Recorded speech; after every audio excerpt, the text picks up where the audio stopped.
Ang cute naman ng mga baby! Pati itong mga sisiw! Iba't iba yung kulay! Gusto ko silang alagaan! Hoy! Ano bebang? Bibili ka ba ng sisiw ko? Kanina ka patingin ng tingin dyan ah!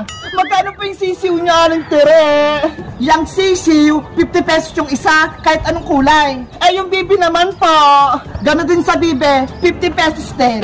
Naku, ang mahal naman po, Aling Tere. Wala bang taglilima lang? Kasi 5 pesos lang po yung pera ko eh. Ganito na lang, bebang, magbunot ka dito sa bunot-bunot ko. Kapag nabunot mo ang jackpot, panalo ka ng isang sisiw. Magkano naman po sa bunot-bunot, Aling Tere? Murang-mura lang, piso lang kada isang bunot. Ayos! Makakabunot ako ng 5 kasi 5 pesos yung pera ko. Ano bebang? Magbubunot ka ba? Apa, eto po yung bayad ko. O siya, magbunot ka na. Galingan mo. Asan kayong jackpot dito? Ay, eto na lang.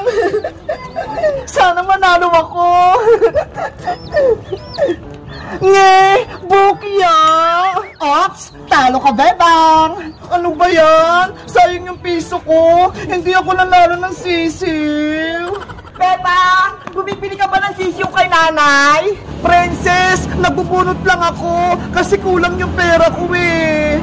Galingan mo para may sisiw ka rin, katulad ko. Tignan mo tong alaga ko. Ay, ang cute naman niya. Sana makabunot din ako ng sisiw. Bebang, may sasabihin ako para manalo ka sa bunot-bunot ni nanay. Ano yun, princess? Ang technique doon, kunin mo yung papel na kulay blue sa bunot-bunot. Panigurado, makukuha mo yung jackpot.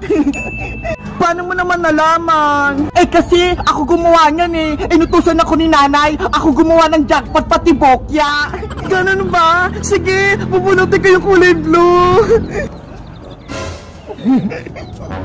Ano bebang? Magbubunot ka pa ba?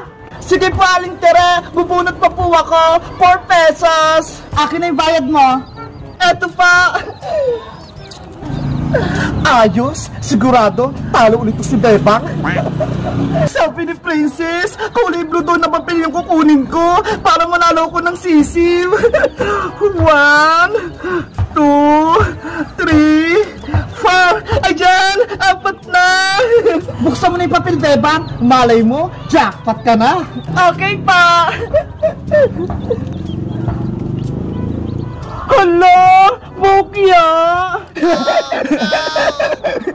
Eto iba kaya?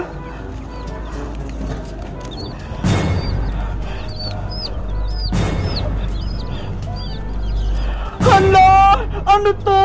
Lahat bukya. Hindi ako nanalo. Paano ba yan, Bebang? Bokya lahat ng papel mo. Talo ka, wala kang sisiw.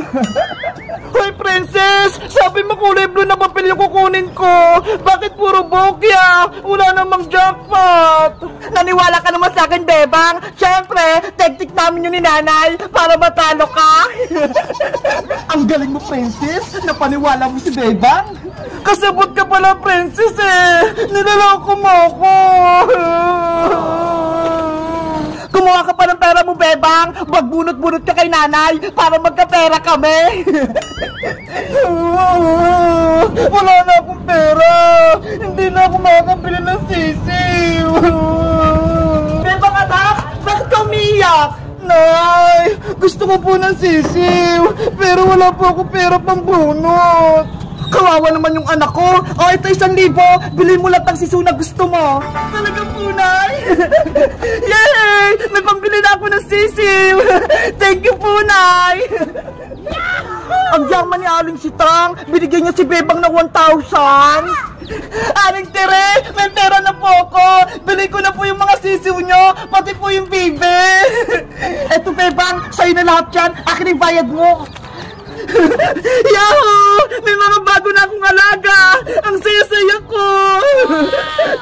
Guys, gusto nyo ba ng part 2? Mag-aalaga kami ng sisiw ni Bebang. Mag-comment lang kayo. Bye-bye!